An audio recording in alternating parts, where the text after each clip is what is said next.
Meaning of Far East. Far East. Far East. Far East. Far East.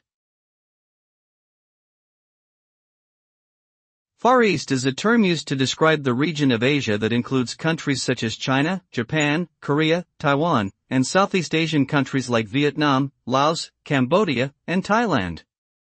The term became popular in the 19th century during the European colonization of Asia and refers to the distance of these countries from Europe. In modern times, the term is still widely used for cultural and economic purposes, although some people consider it to be outdated or even offensive due to its colonial origins.